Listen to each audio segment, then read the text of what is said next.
Assalamualaikum warahmatullahi wabarakatuh.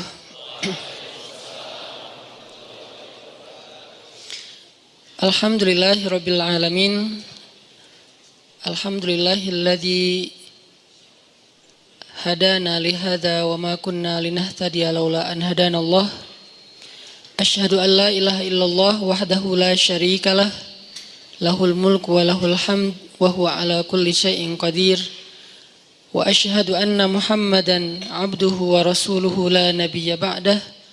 Radina billahi rabba wa bi Muhammadin nabiyya wa bil islami dina.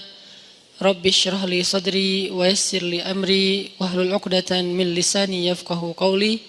Allahumma salli wa sallim wa barik ala sayyidina Muhammadin wa ala alihi wa sahbihi ajma'in.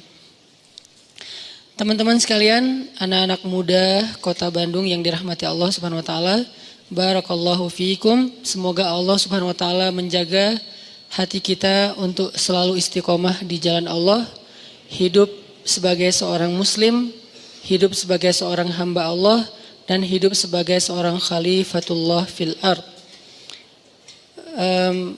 Kita jadikan Islam bukan hanya ketika kita berada di dalam masjid, tapi Islam itu adalah cara hidup kita, Islam itu adalah selera kita, dan Islam itu adalah perilaku kita. Jadi Islam udah menjadi tes. Kalau kita memilih sesuatu itu, rasa yang kita inginkan itu adalah rasa atau cita rasa Islam. Terus juga perilaku kita, behavior kita, perilaku yang Islami, dan lifestyle kita juga lifestyle yang Islami. Arti lifestyle yang Islami bukan hanya simbol-simbol Islam, bukan hanya terpatok kepada slogan-slogan Islam, tapi lebih kepada konten dan substansi Islam. Sehingga kita menjadi seorang muslim yang kafatan, menjadi seorang muslim yang utuh. Arti utuh, dia tidak hanya menjadi muslim yang taat ketika berada di dalam masjid aja. Tapi dia menjadi muslim yang taat ketika di masjid, ketika di tempat kerja, ketika di kampus, di sekolah, ketika di tempat main, bahkan ketika lagi sendiri bersama dengan orang tercinta, dengan teman, atau bahkan ketika dia berada dalam keterasingan dengan orang-orang yang bikin dia gak nyaman. Dia tetap menjadi muslim. Mudah-mudahan Allah memahamkan kita lewat kajian-kajian yang rutin kita hadiri ini tentang syumuliyatul Islam, komprehensifnya Islam. Sehingga kita tidak lagi mereduksi Islam itu hanya dalam sisi-sisi ritual saja. Malam ini kita akan coba bedah satu hal yang mudah-mudahan jadi motivasi juga buat kita dalam menjalani hidup, sekaligus membangun persepsi tentang kebesaran Allah Subhanahu wa taala. Kalau di posternya mungkin membahas tentang maaf, saya akan coba kembangkan lebih luas sedikit supaya kita punya persepsi, dan nanti ujung-ujungnya sebetulnya salah satu goalsnya adalah agar kita bisa memaafkan orang lain. Kita bahas tentang hikmah. Kita bahas tentang hikmah. Apa itu hikmah? Dan kenapa pembahasan hikmah ini penting, dan gimana cara menjadi orang yang ahli hikmah. Kalau di dalam Al-Quran, Allah Subhanahu wa taala menyebutkan banyak kata hikmah dan banyak cerita hikmah. Kalau kata hikmah secara jelas salah satunya disebutkan di dalam ayat tentang dakwah. Ud'u ila sabili rabbika bil hikmah. Ajaklah manusia kepada jalan Rabbmu, ajaklah manusia kepada jalan Allah, kepada agama Allah bil hikmah, dengan cara yang hikmah. Kemudian juga ada ayat tentang Nabi mengajarkan hikmah. Wa yu'allimukumul kitaba wal hikmah. Dan tugas Nabi adalah mengajarkan kepada kalian Alkitab dan Al-Hikmah. Kemudian juga nanti ada kisah-kisah tentang hikmah. Salah satu yang paling fenomenal itu dan legend banget adalah Luqmanul Hakim. Yang Allah Subhanahu wa taala berikan kepada dia hikmah. Dan Allah juga berikan kepada para anbiya hikmah. Misalnya wa atainahul hukma Sobiyya, kami berikan hikmah kepada Yahya sejak dia masih berusia masih kecil. Sebegitu seringnya kata hikmah disebut di dalam Al-Quran. Kenapa? Apa maksudnya? Terus gimana cara kita mengamalkan kata hikmah ini? Karena kita yakin gak ada satupun diksi Al-Quran itu yang mubazir, yang sia-sia. Walaupun terjemahnya kadang-kadang menurut kita kayak bukan sesuatu yang bold. Kayak misalnya kalau yang bold itu kan tentang kebesaran Allah, Allah Maha Kuasa, Allah apa, kan jelas ya makna yang boldnya nih. Kadang-kadang ada diksi kayak sederhana, perhiasan, yang dulu pernah kita bahas, keindahan, yang kita terjemahin jadi keren. Terus sekarang hikmah. Ini diksi yang bahkan diulang berkali-kali lebih banyak daripada kata jamal. Dan gak mungkin gak penting. Karena Al-Quran setiap hurufnya aja penting. Apalagi satu kata yang terdiri dari sekian banyak huruf. Sehingga Allah ngasih tahu kita bahwa semua huruf Al-Quran itu penting kadang-kadang dengan sebuah simbol atau dengan sebuah kode. Misalnya alif lam mim gitu. Kenapa ada pembukaan surat cuman satu huruf? Nun, qaf, sod gitu kan? Atau dua huruf yasin, atau tiga huruf alif lam mim, atau banyak kaf ha ya ain sod, semuanya huruf bukan kata. Kenapa Allah buka surat-surat tersebut dengan huruf? Karena Allah pengen ngasih tahu salah satu maknanya, semua huruf Al-Quran itu penting. Sehingga yang kita baca walaupun cuman qaf itu penting. Minimal kalau kita nggak tahu makna lebih dalam, pentingnya apa? Qaf aja kalau kita baca dapat pahala.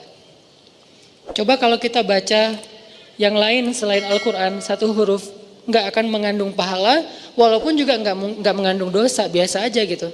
Yang biasa aja itu namanya mubah, nggak berpahala, nggak dosa ya, nggak dilarang, nggak disuruh, biasa aja. Kita baca nama seseorang, nama orang penting banget, udah lengkap dibaca pun belum tentu berpahala kan. Tapi kalau Al-Quran belum lengkap satu huruf aja, udah 10 kebaikan.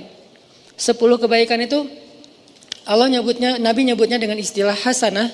Hasanah itu bukan hanya angka pahala yang menurut kita cuma angka akhirat. Hasanah itu biasanya lebih sering dan lebih identik dengan dunia.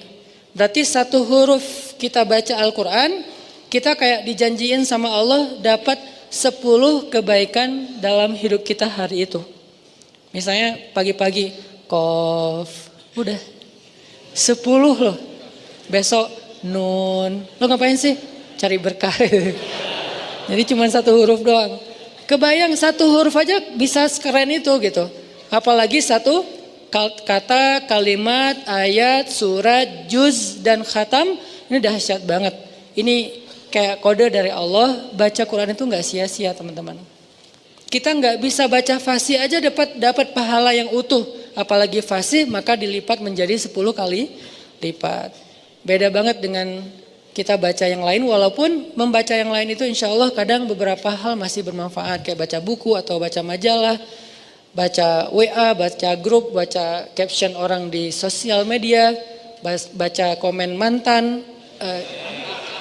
Ya mungkin dia komennya motivasi, aku udah halal nih, kamu kapan gitu kan. Saya jadi kayak motivasi gitu kan.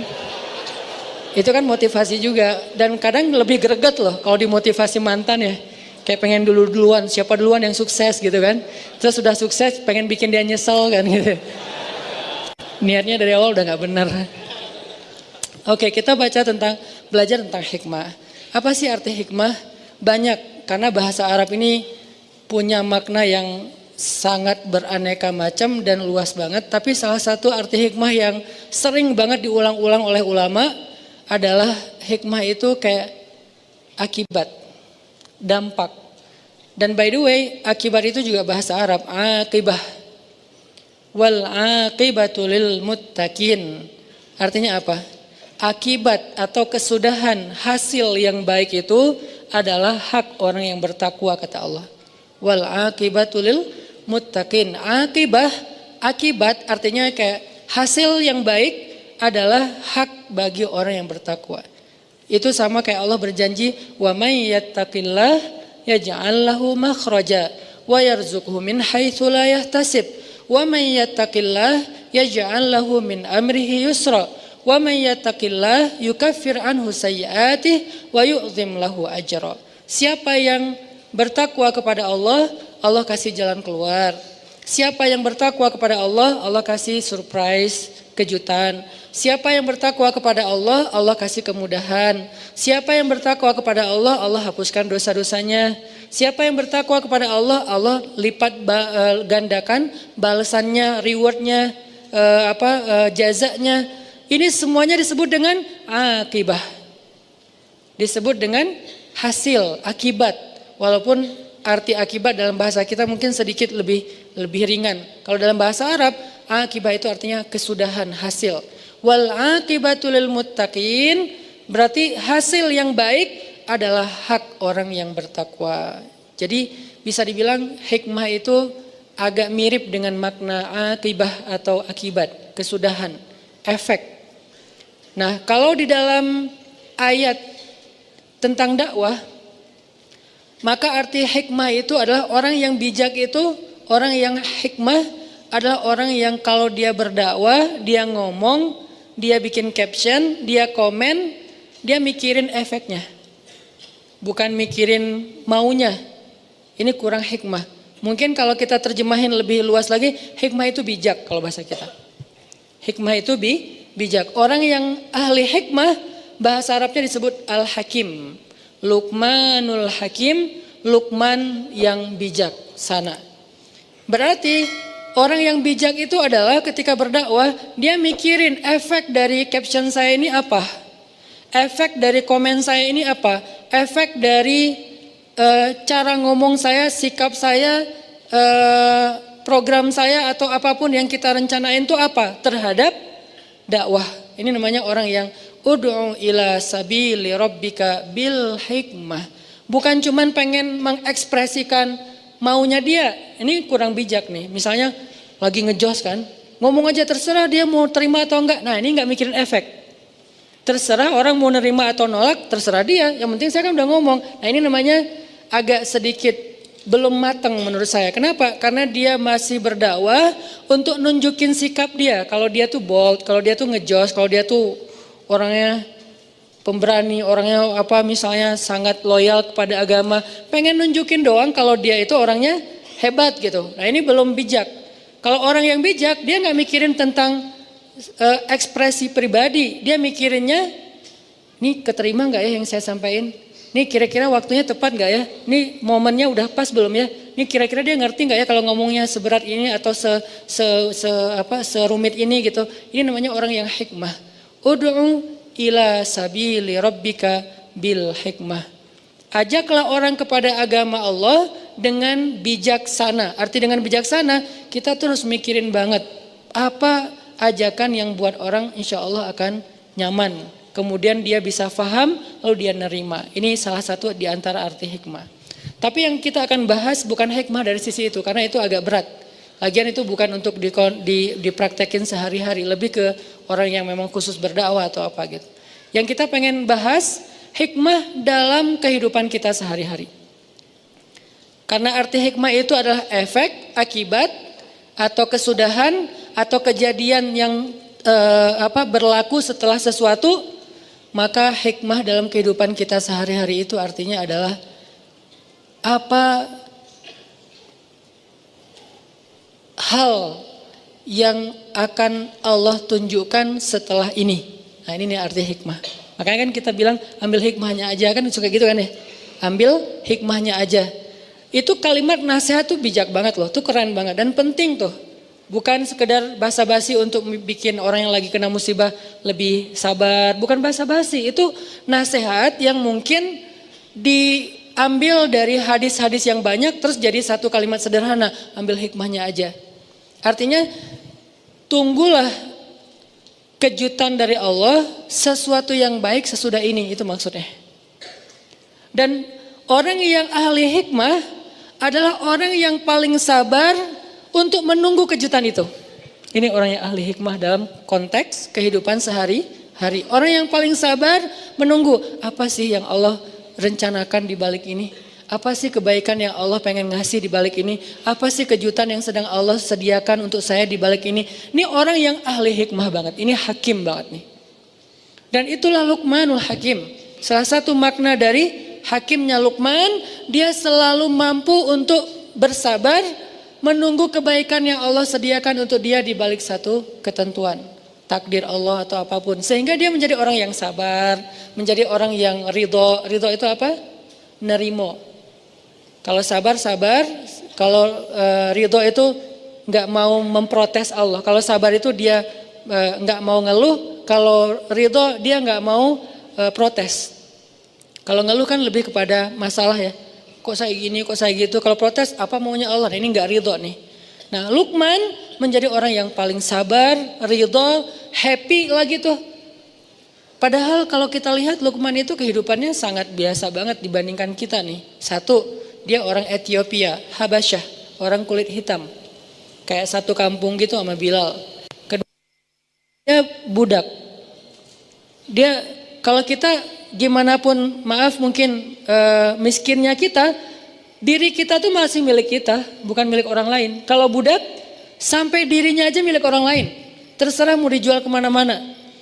Bahkan kalau dia nikah, dia hanya boleh menikah dengan sesama budak. Yang istrinya juga milik orang lain, milik tuannya. Kita kadang-kadang sebagai orang yang mungkin kerja di orang lain, ngerasa sebagian dari waktu kita itu milik perusahaan, milik atasan kita, yang dia yang nentuin, kamu harus masuk kerja, kamu nggak boleh cuti dulu sekarang, kan gitu kan. Kalau Luqman itu lebih dahsyat loh, seutuhnya dirinya, waktunya, bahkan kehidupannya milik tuannya. Dia nggak punya hak apapun, satu-satunya milik dia cuman hati doang.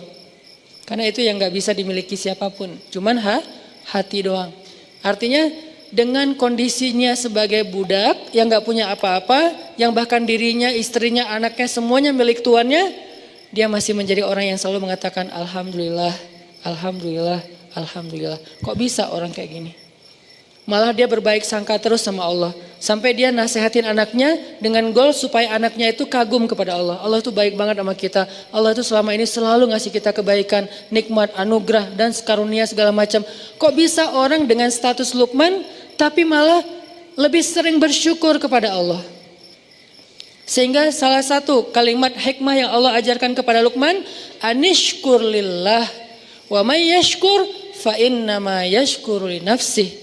Kata Allah, kami berikan hikmah kepada Luqman sehingga dia menjadi orang yang bersyukur kepada Allah. Bukan kami berikan nikmat ya, ini beda nih. Ini kalimat detail banget. Kami berikan hikmah kepada Luqman sehingga dia menjadi orang yang bersyukur. Harusnya kan kalimat yang kalau menurut kita harusnya yang lebih tepat tuh kami berikan kepada Luqman nikmat sehingga dia menjadi orang bersyukur kan? Kenapa dia malah bersyukur tapi yang dikasih hikmah bukan nikmat? Ini bedanya pemahaman orang yang ahli hikmah dengan kita yang terbatas. Kalau buat kita syukur itu untuk nikmat. Tapi buat Luqman bukan itu yang paling penting. Ketika Allah udah berikan dia hikmah, kata Allah, wa may yu'tal hikmah faqad utiya khairan katsira. Siapa orang yang Allah kasih hikmah, berarti dia telah diberikan khairan katsira, kebaikan yang sangat banyak. Siapa yang dikasih hikmah oleh Allah, berarti dia dikasih khairan katsira. Allah yang bilang katsir. Kalau kita bilang, ya Allah dunia ini nikmat yang banyak, kata Allah, dunia itu hanyalah mata qalil. Dunia itu cuman kesenangan yang qalil, sedikit. Sedangkan hikmah Allah bilang katsira. Terus sebanyak apa tuh? Kalau seluruh dunia ini dikumpulin, kita dapat emas, kita dapat segala macam harta tambang kayak gitu kan. Jadi punya pulau di mana-mana, kita jadi raja satu-satunya di muka bumi. Seperti Zulkarnain, seperti Fir'aun, seperti Namrud, seperti Sulaiman, semua raja yang pernah ada, bukan raja yang sekarang. Raja sekarang kan kotak udah wilayahnya udah kecil-kecil ya, kayak Raja Dubai, cuman Dubai doang. Abu Dhabi bukan milik dia. Padahal satu negara tuh, Emirat. Tapi dibagi dua raja, yang satu bagiannya Abu Dhabi, yang satu lagi bagiannya Dubai. Yang satu pesawatnya Emirat, yang satu lagi pesawatnya apa? Ya itu deh, ada dua pesawat kan, kayak kita kayak Garuda sama apa gitu. Kita ada yang lain gak sih? Ya kalau di Emirat itu ada Emirat, ada satu lagi saya lupa. Etihad. Abu Dhabi, Etihad. Kalau Dubai, Emirat. Dua raja nih. Satu negara kecil yang penduduknya cuma 1,5 juta, itu kelihatan gimana istananya kalau teman-teman tahu Dubai itu. dengan Khalifah Towernya, kemudian dengan istana-istana lain yang di view pantai, apalagi sekarang Dubai itu jadi kayak destinasi sport ekstrim kan, yang loncat dari gedung, yang loncat dari pesawat, yang tapi nggak ada yang bunuh diri ya, loncat profesional gitu, bukan loncat karena masa lalu. Terus kayak kalau itu banyaknya di Jepang, Korea itu loncat dari masa lalu. Kalau di Dubai itu profesional. Itu punya 2 orang doang loh. Bisa kayak wah kaya banget ya. Tapi kata Allah mata on qalil, itu mah sedikit. Apalagi cuman dapat wilayah kecil, dapat dunia aja. Raja Saudi, Raja Dubai, Raja di Eropa kan banyak kerajaan juga tuh. Mereka digabung semuanya kerajaannya di depan Allah, kata Allah mata on qalil, dikit. Terus giliran hikmah kata Allah khairan katsira, kebaikan yang banyak. Itu kebayang nggak tuh seberapa banyaknya? Ini logika iman dengan logika kita manusia biasa. Nah Allah bilang orang yang dikasih hikmah berarti dia dapat khairan katsira. Artinya apa? Dia tuh lebih beruntung daripada Raja Dubai, lebih beruntung daripada Raja Abu Dhabi, lebih beruntung daripada Raja Saudi, raja kerajaan manapun di muka bumi, dia lebih beruntung. Makanya orang yang udah Allah kasih hikmah, dia menjadi orang yang paling bersyukur. Orang yang Allah kasih hikmah, dia menjadi orang yang paling bersyukur. Kenapa? Karena dia lebih beruntung dari raja-raja tadi. Oh, sebegitu pentingnya hikmah Ustaz? Ya. Makanya ketika Allah mengatakan kami berikan kepada Luqman hikmah anishkurlillah, berarti Luqman itu walaupun secara sosial statusnya budak, tapi dialah orang yang paling beruntung di muka bumi sehingga dia menjadi orang yang paling bersyukur. Gimana caranya? Apalagi kita yang bukan budak, nggak semiskin Luqman. Hanya mungkin kita mengeluh karena nggak tahu hikmah di balik ketentuan Allah terhadap diri kita. Jadi kalau Allah sayang kepada hamba, Allah nggak ngasih nikmat supaya dia bersyukur. Itu biasa. Oke, itu kasih sayang Allah, tapi yang kayak levelnya level receh lah tuh. Ada orang dikasih receh bahagia banget. Pas dikasih uang yang bukan bunyi koin, uangnya uang kertas, kok ini sih nggak dikasih yang koin itu? Kan aneh ya. Dikasih uang 1.000 rupiah atau 500 rupiah, dia bersyukur, makasih hatur nuhun, makasih banyak, berkali-kali ngomong syukur. Sampai ngundang teman-temannya, aku dapat nih 500 rupiah gitu kan. Begitu dikasih 100.000, ya apa sih maunya Allah ngasihnya 100.000. Ini maksudnya. Jadi Allah kayak nawarin, ini loh yang lebih baik daripada itu, mau gak aku berikan kepada kalian hikmah. Apa sih hikmah? Yang membuat Luqman sebagai budak merasa paling bahagia, paling beruntung, yang kata Allah adalah khairan katsira, kebaikan yang sangat banyak. Tadi balik lagi, hikmah itu adalah ketika kita bisa memahami kebaikan di balik semua ketentuan Allah Subhanahu wa taala. Mau itu anugerah ataupun musibah, semuanya baik. Itu orang ahli hikmah. Nanti berlaku lagi di dalam hadis yang lain, ajaban li amril mu'min. Betapa menakjubkan orang yang beriman, itu hikmah tuh. Hidupnya semuanya baik, dikasih anugerah baik, dikasih musibah baik, sehingga dikasih anugerah dan musibah buat dia semuanya diungkapkan dengan ridho. Bisa ridhonya dalam bahasa sabar, bisa ridhonya dalam bahasa syukur. Intinya dia ridho. Saya terima ya Allah, saya terima ya Allah. Kan nerima itu enak ya. Saya terima nikahnya kan enak kan ya. Masa saya tolak nikahnya, kan gak ada akad kayak gitu kan. Jarang banget ada yang orang ngomong saya terima nikahnya tapi cemberut. Jarang kan? Saya terima deh nikahnya.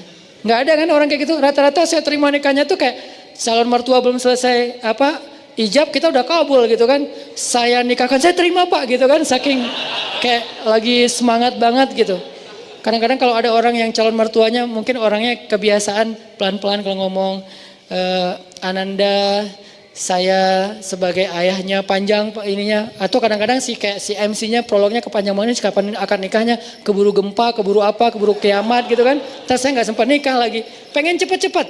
Makanya kalau si penghulunya bijak, biasanya akad dulu nanti baru ceramah, biar mereka udah tenang dengerin nasihat. Beda dengerin nasihat tapi deg-degan. Ini akad jadi nggak sih? Ini akad jadi nggak sih? Udah sejam ceramah teh. Kenapa ini ceramah kesannya kayak dilama-lamain? dan penceramahnya masih muda. Jangan-jangan kan bahaya banget gitu. Makanya pengen akad itu segera udah beres akad, si ceweknya kan hadir gitu kan. Duduk di sebelah, dengerin nasihat nasihat tentang pernikahan, khutbah nikah, itu tenang banget. Artinya saya terima ya Allah tuh kita kayak berakad dengan Allah. Ya Allah, apapun yang kau berikan saya yakinlah itu kebaikan buat saya terima. Raditu billahi robba, itu artinya wabi Muhammadin nabiyya wabil islami dinan. Artinya kita emang terima banget. Nah ini nih orang yang nerimo ini, dia adalah buah dari ahli hikmah, mengerti kebaikan di balik semua ketentuan Allah Subhanahu wa taala. Nah, kita belajar tentang hikmah ini. Gimana sih biar jadi orang yang ahli hikmah? Kita bisa selalu yakin, enggak apa-apa deh kayak gini, ini kan qadarullah lah, udah Allah tentukan kayak gitu. Enggak apa-apa, tunggu aja bentar lagi ada kebaikan. Kayak gitu tuh. Kalau dikasih nikmat, anugerah, ya wajar banget kita bisa langsung menebak, alhamdulillah ini kebaikan. Tapi kalau dikasih ujian nih, belajar hikmahnya tuh untuk itu. Belajar hikmah untuk kalau dikasih ujian, dikasih musibah, dikasih sesuatu yang menurut kita kayak bukan maunya kita gitu. Kan sering banget ya dalam hidup kita Allah tentuin sesuatu yang bukan maunya kita.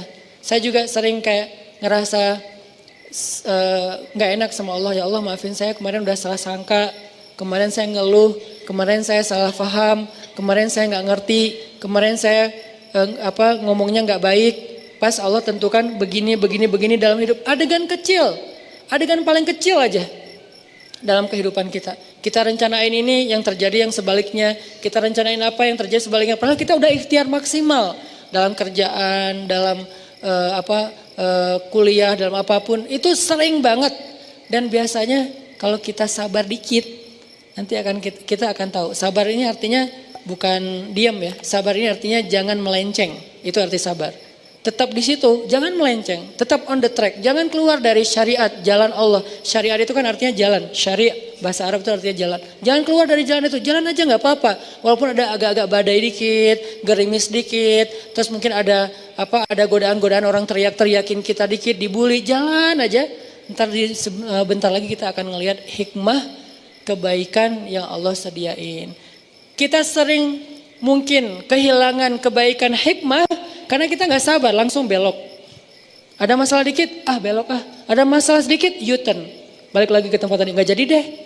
Padahal mungkin jarak kita dengan hikmah itu tinggal selangkah. Jarak kita dengan hikmah itu tinggal beberapa hari lagi. Setahun udah berjalan, tinggal sehari lagi. Putus asa namanya, balik arah. Akhirnya kehilangan kebaikan yang Allah janjiin. Mana buktinya, saya udah setahun nunggu. Padahal kalau dia nunggu sehari lagi, dapat tuh. Sehari doang. Cuman kan kita nggak pernah tahu ya berapa lama, dan itulah challenge-nya tuh di situ. Gimana dong Ustaz kalau kita nggak tahu? Justru kalau kita tahu namanya bukan hikmah. Karena hikmah itu sengaja Allah sediakan buat mereka yang yakin, bukan yang tahu. Mereka tahu setelah mereka yakin, bukan mereka yakin setelah mereka tahu. Yakin dulu, ntar kamu akan tahu, akan ngelihat buktinya. Nah ini yang disebut dengan iman, jalannya hikmah. Hikmah itu kayak buah, iman itu adalah akarnya, pohonnya ilmu, nanti buahnya adalah hikmah salah satunya. Jadi gimana caranya kita jadi orang yang gak gampang ngeluh ketika Allah uji, gak gampang putus asa, gak gampang berbalik arah, gak labil, tetap jalan di situ. Dan kalau perlu level paling tingginya, begitu Allah kasih musibah, bersyukur. Emang gak gampang sih, saya juga belum berhasil. Tapi setidaknya berbaik sangka dulu sebelum kita mampu bersyukur. Ya Allah, ganti dong musibah ini dengan yang lebih baik. Kan itu berbaik sangka kan dalam bahasa doa. Ya Allah, saya yakin Engkau kalau ngasih sesuatu yang ujian, hamba-Mu sabar. Engkau yang bilang sendiri di Al-Quran. Wabasyiris sabirin. Sampaikan kejutan, berita gembira, kebaikan buat orang yang sabar. Manhum ya Rob, siapa orang yang sabar itu ya Allah? Kata Allah, orang yang alladzina idza asabathum musibah qalu inna lillah wa inna ilaihi raji'un. Kita ini milik Allah. Arti kita ini milik Allah, ya ikut ajalah sama Allah pemiliknya. Itu maksudnya, bukan sekedar kalimat bin salabin ya. Innalillahi wa inna ilaihi rajiun. Mana ya Allah, kan saya udah ngomong ininya mantranya. Itu bukan mantra. Innalillahi itu bukan mantra. Innalillahi itu kalimat tarajju kalau secara bahasa. Apa arti tarajju? Rujuk. Rujuk itu artinya balik lagi. Kalimat ketika kita mengembalikan semuanya kepada langit. Itu arti innalillah. Kalau kita belum mengembalikan ke Allah, berarti belum innalillah. Walaupun kita udah ngulangin teks itu berkali-kali. Innalillahi wa inna ilaihi rajiun. Tapi apa sih maunya Allah nih? Innalillahi wa inna ilaihi rajiun. Gak rela banget sih innalillahi wa inna ilaihi rajiun. Allah gak fair sama saya. Innalillahi wa inna ilaihi rajiun. Ngomong beribu-ribu kali, kalau belum kembalikan kepada Allah hasilnya, hikmahnya, berarti belum tarajju. Jadi kalimat innalillah bahasa Arabnya kalimat tarajju. Subhanallah kalimat tasbih. Alhamdulillah kalimat tahmid. Allahu Akbar kalimat takbir. Astaghfirullahaladzim kalimat istighfar. Nah, innalillah kalimat tarajju. Masing-masing ada judulnya kan, ada sebutannya. Nah, apa arti tarajju? Mengembalikan lagi kepada Allah. Jadi begitu kita bilang innalillah, ya sih, ini kan juga milik Allah. Harta kita innalillah. Inna itu bukan saya, kita. Kita di sini, saya, keluarga saya, harta saya, rumah saya, kerjaan saya, hidup dan mati saya. Nahnu, kita semua lillah, milik Allah. Masa kita marah kepada orang yang mengambil miliknya sendiri? Kecuali dia ngambil milik kita, baru kita marah. Ini kan punya saya. Tapi ngomong innalillah, tapi kayak gak rela kan, berarti samanya kita bilang innalillah. Ya sih, tapi kan ini punya saya. Kan gak nyambung ya, klise ya. Kalau innalillah berarti kita benar-benar yakin, ini tuh milik Allah, dititipin di saya ya. Terserah Allah mau ngambil kapan aja. Tapi saya berharap ya Allah titipin lagi dong yang lebih bagus. Gitu kan. Ini nih manusiawinya kita. Dan Allah sayang ke hamba yang kayak gitu. Yang penting dia sadar, yang penting kamu jangan klaim itu milik kamu ya, apalagi ganti nama di sertifikat gak boleh. Namanya tetap nama saya, kamu cuma ngontrak. Begitu nanti kata yang pemilik rumah, kontrakannya nih udah habis, aku ambil ya rumahnya. Oh ya gak apa-apa, saya boleh ngontrak rumah yang lain yang punya tuan yang lebih bagus. Itu Allah suka kayak gitu. Yang gak Allah suka, enak aja nih kan saya udah tinggal di sini setahun, gak boleh kayak gitu. Kita tuh cuma ngontrak, terus ketika Allah mau ngambil, ridho aja. Innalillah, oh ya ini punya tuan, ambil aja. Boleh nggak saya tinggal, saya nggak punya rumah nih, boleh nggak saya tinggal di rumah bapak yang lebih bagus? Oh boleh, itu ada apartemen saya lebih bagus di pusat kota, boleh nggak apa-apa, tinggal aja di situ. Kalau orang nanya nih rumah siapa, jangan bilang rumah kita, ini namanya nggak taraju kan, bilang rumahnya bapak fulan, rumahnya teman saya, rumahnya siapa misalnya kayak gitu. Begitu datang setahun lagi, Mas, kayaknya anak saya baru nikah, mau dipakai apartemennya, saya ambil nggak apa-apa. Oh ya nggak apa-apa Pak, ya emang punya milik Bapak. Saya malah bersyukur setahun udah dipakai gratis, gitu kan? Tapi saya mau tinggal di mana ya Pak? Kan gitu kan ya? Oh ya udah nanti saya cariin, ada yang lebih bagus. Cuman anak saya nggak suka, mungkin buat Bapak, buat Mas lebih nyaman. Yang mana ditunjukin? Mau pilih yang mana? Oh yang ini boleh nggak? Ternyata lebih gede lagi. Kayak gitu aja terus. Allah tuh baik sebetulnya. Udah kita ngontrak gratis. Ketika Allah ambil, itu Allah mau mindahin kita ke yang lebih baik. Masalahnya kenapa nggak dapat? Karena kita udah ngeluh dan marah-marah kepada si pemilik kontrakan. Akhirnya jadilah kita homeless, nggak punya apa-apa. Padahal kalau kita mau ridho dikit, nggak apa-apa ini memang punya bapak, dikasih yang lebih bagus nanti tempat tinggalnya. Ini yang disebut dengan hikmah. Insya Allah nanti kita lanjutin lagi setelah sholat isya. Kita lanjutkan tentang hikmah.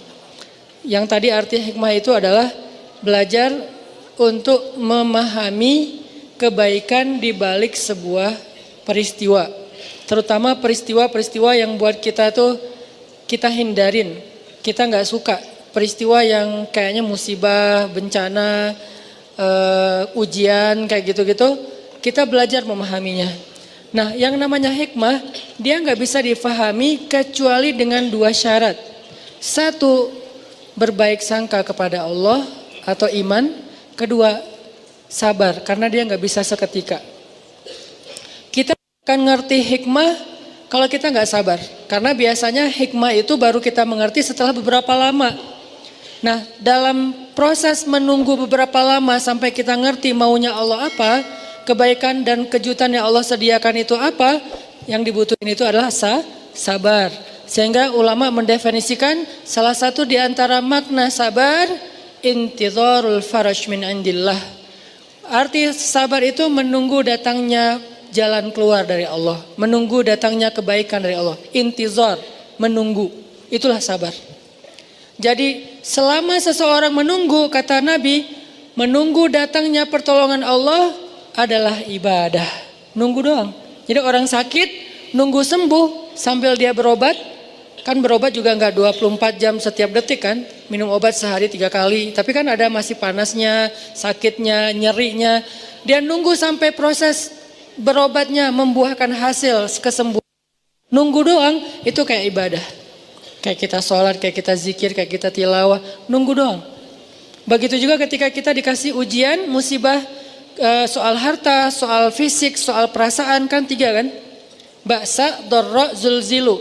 Ba'sa fisik, dorro harta, zulzilu itu perasaan. 3 model ujian yang semua orang ngalamin. Walaupun mana yang paling berat tergantung orang. Ada yang orang mungkin kalau diuji fisik langsung ngeluh. Ada orang kalau fisik nggak apa-apa, tapi kalau harta dia lemah di situ. Ada orang fisik nggak apa-apa, harta nggak apa-apa. Kalau perasaan dia langsung habis. Nggak kuat kalau diuji perasaan. Diuji perasaan itu apa? Banyak. Bisa diuji perasaan tentang rasa cinta, bisa diuji perasaan tentang rasa benci, bisa diuji perasaan tentang rasa marah. Yang namanya perasaan. Cinta, benci, marah, kangen, itu semuanya ujian. LDRan itu zulzilu, terguncang. Apalagi LDRan habis akad nikah, itu lebih zulzilu lagi, berapa skala Richter gitu kan, guncangannya tuh. Karena zulzilu itu zalzalah, idza zulzilatil kan itu artinya guncangan. Cuman maksud guncangan di sini guncangan perasaan. Nah, orang yang menunggu datangnya pertolongan Allah, kebaikan yang Allah janjiin, nunggu doang, itu udah ibadah. Dan itu disebut dengan intizar. Penantian itu sama dengan sabar. Penantian itu sama dengan sabar. Dan kita nggak akan ngerti hikmah sebelum kita bisa benar-benar komitmen dengan 2 hal tadi. Berbaik sangka sama Allah, pasti ada kebaikan di setelah ini. La'allahu khair, inna lillahi wa inna ilaihi raji'un. Yang kedua, dia sabar, nungguin sampai datangnya pertolongan Allah. Nah, ini namanya hikmah. Kalau kita terbiasa mengerti hikmah teman-teman, sampai ke tingkat yakin ada hikmah, yakin ada hikmah, yakin ada hikmah. Kemudian kita dikenal dengan Al-Hakim, orang yang bijak, karena selalu yakin kepada hikmah-hikmah yang baik di sisi Allah. Maka hidup kita itu gak ada buruknya, semuanya baik. Ajaban li amril mu'min, inna amrohu kullu khair. Semua urusannya khair, baik. Kenapa? Karena dia ahli hikmah, selalu yakin kepada kebaikan di balik suatu ujian. Serumit apapun dan seburuk apapun ujian itu, seberat apapun ujian itu, seenggak logis apapun ujian itu, pokoknya ada kebaikan. Mana contohnya Ustadz? Salah satu contoh cerita hikmah yang paling kontroversi adalah cerita hikmahnya Nabi Khidir. Itu cerita hikmah paling kontroversi. 3 adegannya, tiga-tiganya kontroversi. Kalau sekedar ujian anak yang kecil itu tiba-tiba meninggal, nggak kontroversi ya, namanya orang meninggal. Tapi ini dibunuh, bukan meninggal. Kalau kapal itu tiba-tiba rusak, nggak kontroversi. Tapi ini dirusak. Kalau rumah itu yang dibangun oleh Nabi Khidir itu rumah di kampung orang-orang yang soleh, itu nggak kontroversi. Ini rumah yang ada di kampung orang-orang yang tidak soleh. Makanya kontroversi. Nah, hidup kita kadang nggak sekontroversi Nabi Khidir. Berarti kalau terhadap apa yang terjadi kepada Nabi Khidir aja Musa harus bersabar, harusnya kita lebih sabar lagi terhadap apa yang kita alami dalam hidup. Sehingga ketika Musa protes, akhirnya Nabi Khidir bilang apa? Malam tasti', bukan tastati'. Udah disingkat sekarang. Tadi awal-awalnya tuh malam tastati'. Sekarang ujung-ujungnya malam tasti'. Artinya gak bisa banget sih. Kok gak bisa banget sih untuk sabar? Malam tasti' alaihi sabra. Akan aku jelaskan sekarang kepada kamu. Inilah penjelasannya kepada kamu. Apa yang kamu gak bisa banget untuk sabar menunggu penjelasannya. Nah, ini cerita hikmah. Sehingga ketika Nabi Musa ditanya oleh seorang laki-laki Bani Israel, siapa orang yang paling banyak ilmu? Nabi Musa mengatakan saya. Ya, ini namanya ilmu yang sifatnya fikih. Belum ilmu hikmah. Ilmu fikih itu ilmu hukum, halal, haram, boleh, enggak, hak, batil. Ini ilmu fikih, ilmu syariat. Nah, ketika Nabi Musa ditanya, siapa orang? Nabi Musa menjawab saya, maksudnya saya yang paling mengerti syariat. Ya wajar, karena Nabi Musa lah yang pertama sekali membawa agama Yahudi. Sehingga nggak ada orang yang lebih mengerti agama Yahudi daripada Nabi Musa. Bahkan Nabi Harun tidak lebih mengerti agama Yahudi daripada Nabi Musa. Kenapa? Karena Nabi Musa itu Rasul, Nabi Harun itu Nabi. Rasul itu satu level di atas Nabi. Ini dua hal yang berbeda. Ini kebiasaan di Mesir, ulama kalau ngomong itu ngebalikin angle yang positif. Jangan bawah tapi atas. Saya bisa bilang Nabi itu satu level di bawah Rasul. Artinya Harun itu Nabi Yahya, itu Nabi Zakaria, itu Nabi Imran, sebagian ada yang bilang itu Nabi Maryam, sebagian ada yang bilang itu Nabi. Dan mereka semuanya ngikutin agamanya Rasul Musa alaihissalam. Ngikuti agamanya Nabi Musa, yaitu Yahudi. Baru nanti Yahya ngikutin agama Isa, ketika Isa udah lahir terus bawa agama baru dengan kitab suci yang baru namanya Injil dengan agama Nasara atau Nasrani. Artinya nggak ada yang lebih mengerti syariat Yahudi daripada Nabi Musa. Sebagaimana nggak ada yang lebih mengerti syariat Islam daripada Nabi Muhammad. Jadi wajar Nabi Musa nggak salah jawabnya. Siapa yang paling banyak ilmu? Nabi Musa mengatakan, saya. Yang paling ngerti, kalau kalian pengen tahu tentang agama Yahudi, tanya saya deh. Kemudian Allah mengatakan, wahai Musa, carilah seorang laki-laki di antara pertemuan dua laut, dia punya ilmu yang kamu tidak punya. Dia punya ilmu yang kamu tidak punya. Apa yang dia punya dan Nabi Musa nggak punya? Nabi Musa padahal paling ngerti syariat. Adakah yang lebih ngerti syariat daripada Musa? Nggak ada emang. Tapi ada satu ilmu lagi, namanya ilmu hikmah. Yang Nabi Musa tidak mengerti. Datanglah Nabi Musa, singkat cerita, ketemu dengan Nabi Khidir. Lalu Nabi Musa melamar jadi murid, pengen ikut Nabi Khidir. Terima saya untuk ngikuti Anda, ikut guru. Jadi ini nih pelajaran penting ya buat kita bahwa ilmu itu didatangi, bukan mendatangi. Nabi Musa bilang, saya akan berjalan untuk menemukan pertemuan dua laut. Kalau nggak ketemu, saya akan jalan seumur hidup demi mencari guru. Padahal Nabi Musa itu kalau mau cara gampang bisa. Caranya gimana? Ya Allah, datangkanlah Khidir kepada saya. Bisa kan? Kenapa? Musa itu kalimullah. Apa arti kalimullah? Sering teteleponan sama Allah. Kalim itu ngomong langsung, cuman nggak ngelihat orangnya, bukan fit call ya. Jadi kayak nelpon gitu. Kalau Nabi Muhammad langsung, lebih dahsyat lagi. Kalau Nabi Musa langsung ngomong tapi nggak ketemu. Ini kalau bahasa sekarang tuh kayak nelpon. Kan gampang banget, tinggal nelpon Allah, ya Allah saya pengen ketemu Khidir di mana ya? Nggak apa-apa deh saya datengin, tapi Allah kasih tahu saya harus kemana. Atau kalau bisa Khidir yang ketemu saya, kan saya yang lebih tinggi derajatnya daripada Khidir. Kan secara derajat kenabian Musa lebih utama daripada Khidir. Semua ulama sepakat Musa lebih utama. Bahkan di antara para anbiya Musa itu masuk 5 kategori nabi papan atas, ulul azmi namanya. Berarti kan kata Allah, faddalna ba'dahum ala ba'd. Kami utamakan sebagian mereka atas sebagian yang lain. Lahum darajatun, mereka bertingkat-tingkat. Kan manusia seperti itu di sisi Allah, cuman yang tahu pastinya Allah. Cuman dari sisi keilmuan Musa itu lebih utama daripada Khidir. Harusnya Khidir yang diundang kepada Musa untuk datengin Musa. Enggak, tapi dalam konteks ini bukan siapa yang lebih utama, siapa yang pengen belajar. Muridnya bisa seorang pejabat, muridnya bisa seorang pengusaha yang udah konglomerat banget, muridnya bisa lebih tua, tapi kalau dia yang belajar, dia yang datangin gurunya. Walaupun gurunya lebih muda, walaupun gurunya mungkin lebih miskin, walaupun gurunya bukan pejabat rakyat jelata, tapi kan dia guru. Maka konsep rumus dasarnya ilmu didatangi, bukan mendatangi. Sehingga ketika Imam Malik diundang oleh raja untuk ngajarin raja ke rumah, ke istana raja, Imam Malik mengatakan ilmu itu didatangi, bukan mendatangi. Akhirnya raja datang ke rumah Imam Malik. Sampai di rumah Imam Malik, raja duduk di atas, Imam Malik duduk di bawah. Langsung yang pertama dibuka itu bukan bab ilmu, tapi bab adab, etika. Karena etika lebih dulu daripada ilmu. Seperti yang kata Ustaz Umar Mita beberapa video kan, akhlak lebih utama daripada ilmu. Ada orang yang punya ilmu banyak, teori ayat hadis, tapi kurang akhlaknya. Sehingga yang pertama dibuka, adab murid kepada guru. Pertama, duduk di bawah, langsung rajanya duduk di bawah gitu. Ini karena penting banget. Kok gitu sih, kok nggak langsung bahas aja hal haram? Enggak, tetap etika nomor 1. Akhirnya Nabi Musa jalan nyari Nabi Khidir. Pas sudah ketemu, pengen ikut guru, saya boleh nggak ikut engkau wahai Tuhan? Saya pengen belajar ilmu kepadamu. Apa jawaban Khidir? Kamu nggak akan sabar sama saya. Jadi yang mau diajarkan Nabi Khidir kepada Musa, sabar menunggu hikmah.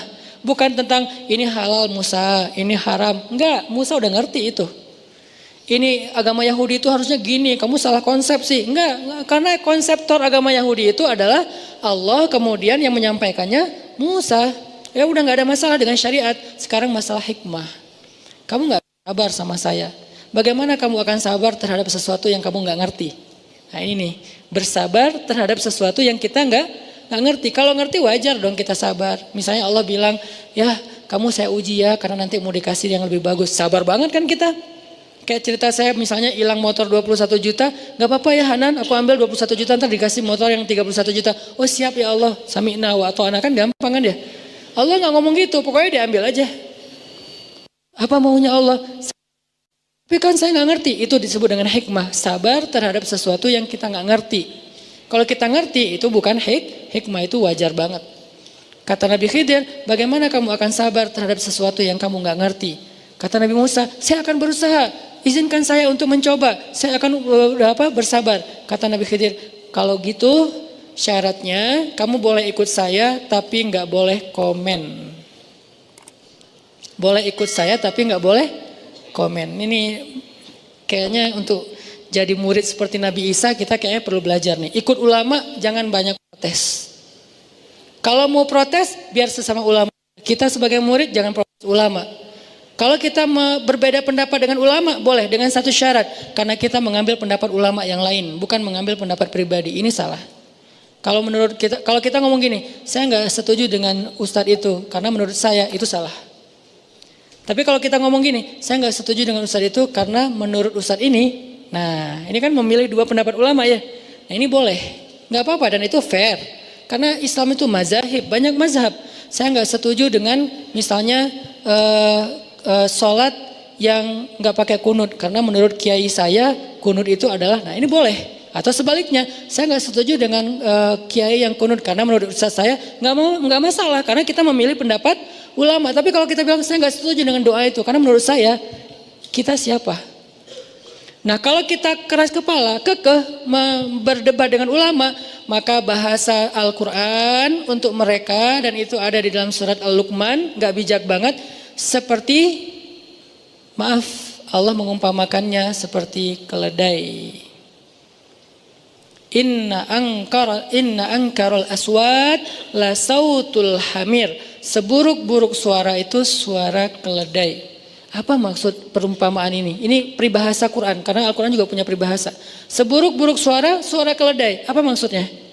Keledai di surat Al-Jumu'ah, surat yang lain adalah simbol hewan yang bodoh.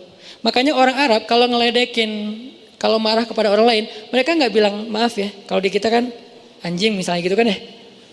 Gitu kan ya. Kalau di mereka tuh enggak. Karena kalau dibilang anjing itu bukan ledekan. Itu biasa aja. Anjing itu dianggap hewan yang cerdas.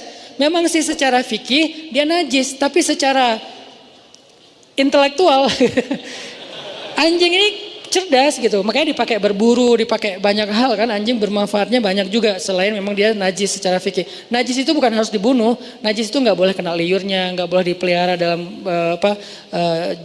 konteks tertentu. Tapi dia hewan yang cerdas, anjing itu, hewan yang setia. Sehingga kalau orang dibilang anjing dalam bahasa Arab itu artinya kamu setia, kamu cerdas misalnya. Enggak, canda. Jadi orang Arab tuh nggak bilang anjing loh, enggak, keledai loh. Nah kalau dibilang keledai itu berarti goblok. Berarti dia jahil, berarti dia bodoh. Makanya orang Arab kalau bilang ya humar, wahai keledai gitu. Saya pernah di MRT di Mesir gitu lagi, biasanya orang-orang Arab tuh kalau lagi desak-desakan suka marah. Ada yang marah-marah ngomong ke bapak yang kayaknya educated gitu ya, lagi duduk. Ya humar, wahai keledai. Si bapak itu dengan tenang bilang, fi humar gairak hena? Ada keledai selain kamu di sini? Dia bilang nggak ada. Ada. Salah. Dibilang nggak ada, berarti gua sendiri yang keledai. Kalau dibilang ada, berarti gua termasuk keledai juga dong. Nih bapaknya tuh keren banget logikanya. Akhirnya ketawa satu gerbong, udah selesai masalahnya. Jadi orang Arab tuh kalau ngomong bodoh, bahasanya keledai. Kenapa? Karena peribahasa surat Al-Jumu'ah seperti keledai yang membawa lembaran-lembaran ilmu. Dia bawa banyak kitab tapi nggak ngerti apa isinya, itu keledai. Sehingga ketika Allah ngasih perumpamaan lain, peribahasa lain, sebut suara adalah suara keledai. Maksudnya apa? Udah nggak punya ilmu, ngomongnya lantang, itu maksudnya. Udahlah nggak punya ilmu, tahu dalil baru satu hadis, innamal a'malu binniyat, tapi debatnya panjang. Itu kata Allah, inna angkarul aswat la sautul hamir. Seburuk-buruk suara, suara keledai. Kenapa kalimat itu ditaruh di surat Luqman? Karena itu simbol dari orang yang tidak bijaksana. Setelah itu ada ayat tentang orang yang mendebat ulama, mendebat Allah tentang apa yang mereka nggak ngerti. Intinya adalah balik lagi, kamu nggak akan sabar. Kata Nabi Musa, saya akan usaha. Kata Nabi Khidir, kalau gitu jangan komen ya, kamu diam aja sampai saya jelaskan maksudnya. Siap, jalan nih. Nah ini artinya kalau kita mau ikut ulama, jangan komen. Jangan komen debat di postingan para ustadz. Ini lebih jelas lagi nih. Jangan komen debat di postingan para, bukan saya doang. Ini saya mewakili beberapa ustadz, termasuk ustadz siapapun lah di Indonesia ya. Yang menurut kita ilmu mereka lebih banyak, jangan komen. Kalau kita mau komen, doa, komen, support, komen, semangat, sharing, repost, nge-tag teman kita, oke.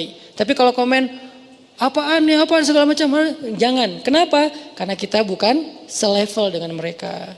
Tapi kan sekarang zamannya bebas, sosmed siapapun bisa komen. Iya, tapi kan semuanya ada etika. Kita pakai smartphone, maka jadilah smart netizen. Jangan sampai kita pakai smartphone, tapi tidak smart netizen. Harusnya kita minimal smart netizen sebelum kita nanti jadi smart citizen. Ini smart netizen ini ilmu akhlak yang diajarkan Nabi banget. Falyakul khairan aw liyasmut. Hendaklah dia komen yang baik-baik atau nggak usah follow, itu artinya. Kalau nggak bisa komen yang baik-baik, nggak usah follow, nggak usah ya. Udah nggak usah follow deh, daripada jadi modus kan ya. Nggak usah. Ini artinya jangan komen di depan, di hadapan ulama kecuali yang baik maksudnya. Nah jalan nih Musa, jalan ketemu laut. Khidir itu kan secara bahasa Arab panggilannya Nabi Khadar, kan orang Arab manggilnya Khadar, di Indonesia Khidir. Arti Khadar itu green, bukan Hulk ya. Green di sini karena kemanapun Nabi Khidir jalan, negeri yang tadinya tandus gersang jadi hijau. Jadi gerakan Go Green itu mungkin foundernya adalah Nabi Khidir gitu. Dari zaman dulu. Karena kemana beliau pergi jadi hijau, subur, berkah gitu. Sehingga orang semuanya sayang sama Nabi Khidir. Senang sama Nabi Khidir. Ada Khidir lewat semuanya pengen menjamu di rumahnya. Kenapa? Rumah yang dimasukin Nabi Khidir berkah. Ternak yang ditunggangi Nabi Khidir berkah. Tiba-tiba jadi bisa ngeluarin susu. Tiba-tiba ternak itu jadi gemuk. Ini Khidir. Asal usul dari nama Khidir. Gak tahu nama aslinya apa. Ini kayak nama panggung kalau kita ya. Kayak nama sosmednya gitu. Cuman gak ada underscore, udah aja Khidir. Terus jalan, ketemu laut, pengen nyebrang. Pas mau nyebrang, ada kayak bukan rakit, perahu kecil. Nabi Khidir minta izin kepada pemilik perahu, boleh kami numpang nyebrang? Karena Khidir ini udah viral, semua orang tahu. Anda siapa? Saya Khidir. Oh ya silakan. Biar perahunya berkah, malah gratis kan? Supaya dapat berkah. Kayak postingan terakhir yang berkah, bukan angkanya. Tapi kadang-kadang kita nyari berkahnya gitu. Udah aja, kadang-kadang kan kalau hitungannya hanya angka, begitu nggak berbayar atau bayarannya kurang kita anggap rugi kan ya. Padahal kalau nyari berkah, kadang-kadang begitu bayarannya kurang di sini, kita ikhlasin karena niat pengen nolong, nanti Allah ganti yang lebih besar. Ini pentingnya berkah nih. Jangan hanya mencari angka, walaupun angka tetap sesuatu yang memang diperbolehin dalam agama. Jalan nyebrang, nggak perlu bayar. Berdua sama Musa jalan nyebrang sampai ke tujuan, udah nyebrang. Sebelum Nabi Khidir turun, Nabi Khidir ambil sesuatu alat untuk ngelubangin kapal. Orangnya diam aja, dilubangin terus nama Nabi Khidir. Sampai udah bocor, masuk air, pergi aja. Musa ngeliatin, maksudnya apa? Khidir jalan aja. Ini kenapa Khidir kok nggak jelasin dulu? Karena lagi pengen ngajarin hikmah. Kalau dijelasin, namanya bukan ngajarin hikmah, namanya ngajarin fikih. Kan fikih dijelasin dulu kan, biar kita tahu mana halal, mana haram. Jelasin dulu di awal, ini halal ya, ini haram, jangan ya. Itu fikih, syariat. Kalau hikmah enggak kayak gitu. Hikmah itu kita dengan Allah. Makanya kalau kita pengen bisa komunikasi dengan Allah, kita tuh harus ngerti hikmah. Kalau dengan manusia, kita ngerti syariah. Dengan manusia, syariah. Makanya syariatnya kan suka gitu kan bahasa kita ya. Syariatnya sih gitu, tapi hikmahnya Allah yang tahu. Nah, artinya komunikasi dengan manusia halal, haram, hak, batil, boleh atau enggak itu syariat. Oke, itu penting. Tapi ada satu lagi, komunikasi dengan Allah hikmah. Sehingga nggak dijelasin dengan verbal, tapi dijelasin dengan sebuah kenyataan nanti yang akan terjadi. Jalan aja Khidir. Diprotes sama Musa. Anzir nih, tunggu. Saya pengen nanya, kenapa Anda lubangi perahu orang yang udah memberi kita tumpangan gratis? Kan ini nggak baik. Kata Khidir, bukankah aku udah bilang kamu nggak akan sabar? Ya udah deh. Ya maaf saya lupa. Jangan marahin saya ketika la tu'akhizni. Jangan marah kepada saya karena saya lupa. Ya udah saya akan sabar kali yang akan datang. Beneran, jalan lagi. Oke, dimaafin. Jalan, ketemu anak kecil lagi pada main sama teman-temannya, dipegang sama Nabi Khidir, maaf dipatahin lehernya meninggal. Siapa sih yang nggak protes ngelihat adegan kayak gini kan ya? Tapi ini nggak boleh dicoba ya, nggak boleh tetap ada keterangan hanya oleh profesional gitu. Yang profesional hanya Nabi Khidir, kita nggak pro, jadi nggak boleh nyoba-nyoba. Kenapa lo lakuin itu? Khidir, latihan. Jangan bunuh orang dengan alasan Nabi Khidir. Nabi Khidir hanya khusus satu orang dan the one and only lah, nggak akan ada duanya. Patahin, meninggal. Nabi Musa marah. Ini kan anak nggak ada dosanya. Ayatnya kan gitu kan, dia nggak punya salah, nggak ada dosa. Kenapa kamu membunuh jiwa yang tidak punya dosa dan nggak ada alasan yang membolehkan membunuhnya? Bukankah saya udah bilang kamu nggak akan sabar? Ya udah, ini terakhir nih saya salah, kata Nabi Musa. Kalau saya ngomong lagi nanti tinggalkan saya. Ini terakhir, maaf. Udah jalan. Tapi Nabi Musa masih nggak bisa nyaman. Kenapa gitu ya? Aneh nih orang, saya benar nggak sih dapat guru kalau bahasa kita nih? Cuman Musa nggak sepolos itu lah, karena Musa pintar pasti ya. Cuman kayak apa maksudnya? Kenapa harus gini? Apa maksudnya? Jalan, udah malam. Sampai di sebuah kampung, sebuah negeri di tengah padang pasir. Dulu ada budaya istidhafah namanya. Dan itu budaya keren banget. Salah satu akhlak Islam itu istidhafah. Apa arti istidhafah? Memberikan tumpangan untuk orang tamu musafir bermalam dan dikasih makan. Itu budaya Islam. Dan Nabi Ibrahim yang paling jago dalam bab istidhafah. Nabi Ibrahim untuk istidhafah menyembelih 100 ekor onta setiap malam. Demi menyambut tamu, ngasih makan tamu, ngasih tempat tinggal tamu. Jadi bisa dibilang bapak perhotelan pertama dalam sejarah manusia, Ibrahim. Dia nyediain hotel untuk tamu sebanyak 100 ekor onta. Kira-kira 100 ekor onta berapa orang makannya? Ribuan kan? Berarti setiap malam ada ribuan pendatang, penziarah, tamu yang nginap di Al-Aqsa, di Al-Quds. Dan siapa yang memberikan fasilitas hotel ring 1 Al-Quds untuk mereka? Gratis, makan gratis, full buffetnya itu udah full board, direfill lagi, bintang 5 aja kalah. Ibrahim setiap malam menyembelih 100 ekor onta untuk tamu. Berarti Ibrahim kaya banget. Kisah Ibrahim miskin itu hanya sementara pas perjalanan dari Irak ke Palestina. Sampai di Palestina kaya raya. Dan itu kebayang riwahnya bikin manajemen hotel, kemudian catering, terus suppliernya dari mana gitu kan ya. Kayak pekerja-pekerja, nggak segampang, makanya imajinasikanlah sejarah, nggak sesederhana yang kita bayangin. Berarti Ibrahim ini keren banget manajemennya. Memberdayakan masyarakat Al-Quds itu bagus banget sehingga semuanya dapat pekerjaan. Ada yang punya onta jadi supplier onta setiap hari 100 ekor onta kan kebayang berapa ribu sebulan. Ini hebat banget nih. Dan waktu itu masih terjaga budaya istidhafah itu wajib. Kalau ada musafir maka RT RW itu harus punya sebuah program ini tempat kayak penginapan, guest house. Harus disediakan di setiap negeri itu guest house buat tamu. Nah datang ke sebuah negeri gak ada guest house-nya. Ngetuk pintu rumah orang gak ada yang bukain. Semuanya pelit. Gak mau istidhafah. Dan itu aib dalam sejarah. Gak boleh kayak gitu. Akhirnya mereka terpaksa nginep di sebuah rumah yang udah roboh. Hampir roboh gitu. Rumah yang gak jadi gitu. Kalau kata teman-teman tuh BCA, bangunan Can Angges gitu ya. Yang belum jadi gitu. Udah nginep aja. Tapi ini bukan bank ya. Ini hanya istilah gitu. Udah aja di bawah nginep, dingin-dingin, terus hujan. Pagi-paginya pas sudah selesai nginep di sana, akhirnya Nabi Khidir malah kayak renov gitu. Rumahnya dibangun lagi sampai bagus. Seharian kerja udah capek. Nabi Musa bilang, harusnya kamu minta ongkos nih untuk kerjaan ini. Kenapa? Soalnya kan mereka pelit sebab kita hitung-hitungan. Kamu juga harus hitung-hitungan. Nabi Khidir mengatakan, hadza firaqu baini wa bainak. Inilah perpisahan aku dengan kamu. Salah ngomong Nabi Musa, nggak sabar ya. Karena gregetan, masa sih mau bantu orang yang pelit. Akhirnya inilah perpisahan kita. Sekarang aku akan jelaskan kepada kamu semua hikmah di balik peristiwa yang kamu nggak sabar menunggu penjelasannya. 1. Perahu yang aku bocorin itu, cuman dibocorin gak dirusak total. Bocorin dikit biar masuk air, kemudian mereka menunda keberangkatan untuk nambal dulu. Kenapa? Karena di tengah lautan ada raja kayak pembajak gitu yang merampas perahu-perahu yang lewat. Aku berharap mereka tidak jadi korbannya sehingga aku lubangin. Lalu mereka menunda keberangkatan dan tidak jadi korban pemalakan atau dibegal di tengah jalan gitu. Ini maksudnya. Berarti melubangi perahu adalah bentuk dari menolong nelayan. Kan ini hikmah ya.